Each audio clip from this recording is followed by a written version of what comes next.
Aku single parent, aku baru saja diceraikan suami aku. Aku harus menghidupi dua anak aku. Di sini ada hutang bulanan yang harus aku tanggung karena untuk membayari semua kebutuhan anak aku. Aku mengajar di salah satu PAUD di dekat rumah aku dengan nilai 300.000 per bulan. Di sini aku memiliki pengeluaran bulanan yaitu listrik 50.000, air 50.000, di mana di sini semuanya aku patungan dengan keluarga aku yang ada di samping rumah aku. Aku punya dua anak di sini. Yang pertama, anak aku SD yang pengeluaran tiap harinya itu hanya membutuhkan untuk uang saku 5.000.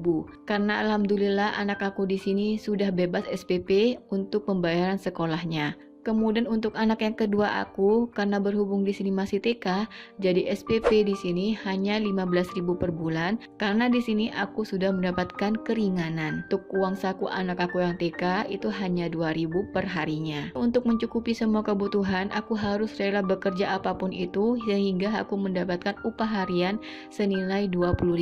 Aku bekerja sebagai ojek online, kemudian buruh cuci, kemudian juga buruh setrika, kemudian juga bersih-bersih rumah orang.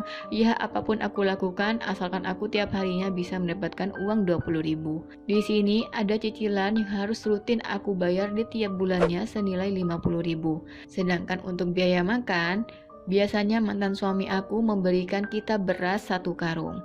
Dan ini hanya beras saja, tidak dengan keperluan lainnya. Aku bingung dalam mengatur kebutuhan anak-anak aku. Di sisi lain, aku sudah nggak sanggup untuk membiayai untuk kebutuhan semuanya.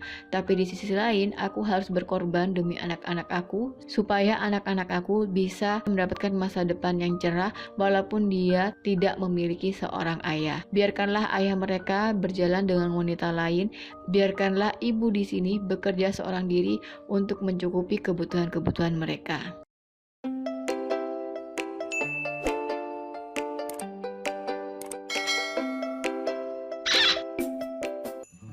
Assalamualaikum semuanya. Hai, jumpa lagi di video Umi. Sebelum kita mulai videonya, Umi mau ngucapin dulu semangat untuk single parent yang ada di luar sana.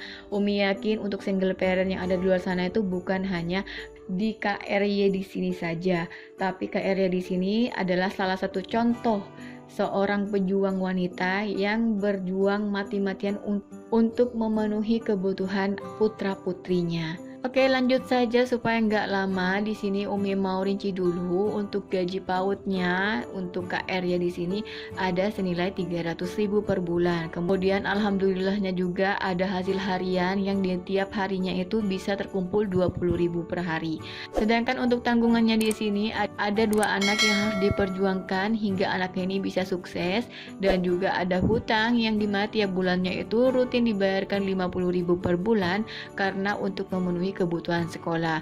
Oke, sekarang Umi mau ngasih cara bagaimana supaya bisa mengatur keuangan ini supaya sama-sama bekerja antara gaji bulanan dan juga gaji harian. Nah, untuk kondisi ini silakan kita pisah dulu ya.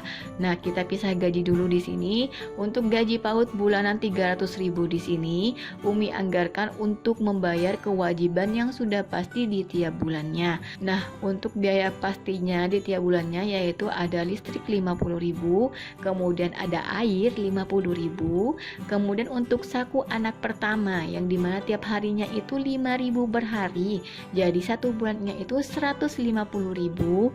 Kemudian kita bayarkan sisanya lagi untuk hutang di tiap bulannya 50.000. Nah, untuk gaji PAUD-nya di sini 300.000 itu bakal langsung habis ketika kita sudah memisahkan semuanya.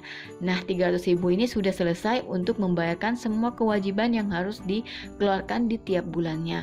Hutang pun juga sudah selesai.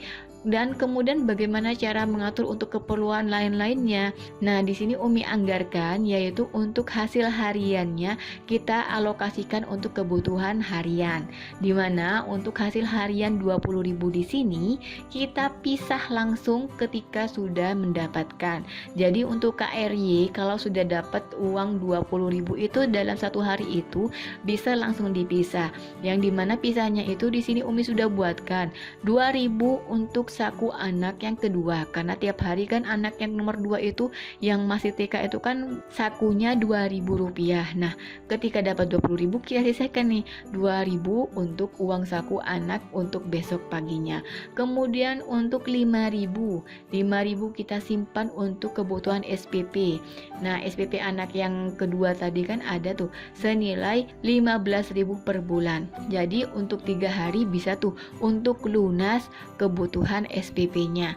Kemudian lagi untuk 3.000 bisa kita simpan lagi untuk keperluan harian.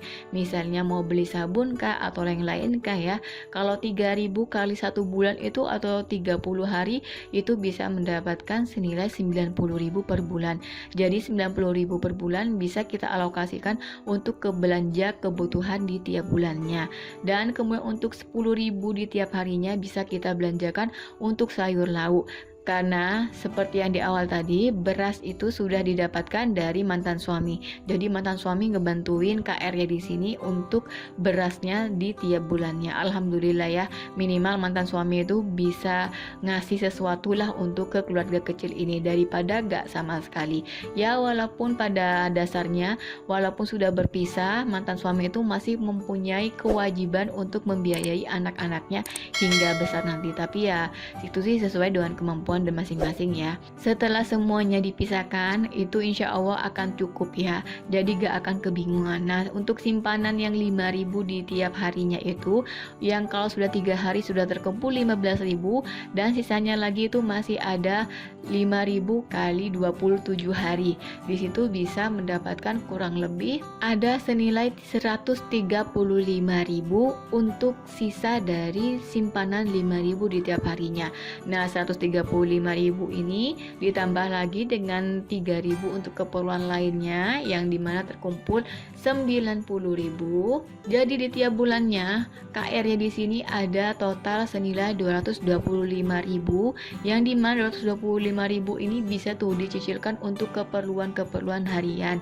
Misalnya untuk beli gas kah atau untuk beli keperluan mandi, keperluan cuci, insya Allah cukup ya kak ya. Nah tadi sempet nih Kak Arya curcol sama Umi tentang kondisinya yang sekarang menjadi single parent, menjadi cemoohan para tetangga-tetangga bahkan keluarganya sendiri. Ya berhubung karena katanya sih Kak Arya nggak bisa ngerawat diri lah sehingga suaminya kecantol wanita lain. Ya menurut Umi sih itu perkataan para tetangga dan para orang-orang lain diabaikan saja ya Kak ya. Karena kenapa? Karena perkataan buruk dari siapapun itu, dari orang lain manapun itu biasanya itu tidak akan berpengaruh pada apa yang terjadi pada hidup kakak, atau dengan kata lain takdir kakak ya.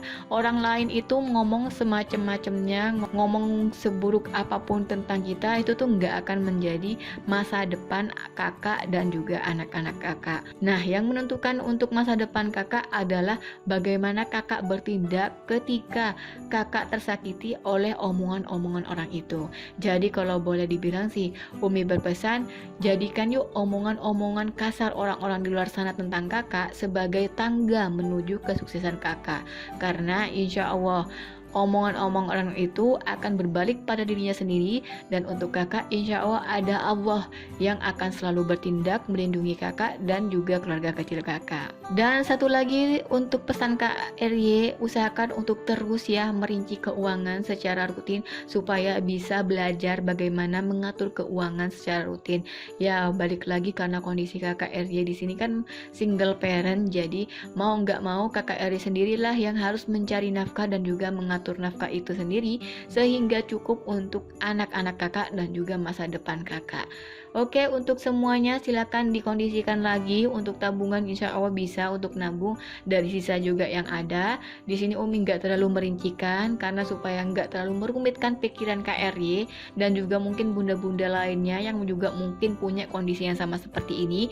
Intinya di tiap harinya silakan disisihkan dari semua nominal yang sudah Umi pisahkan berdasarkan dengan kebutuhan.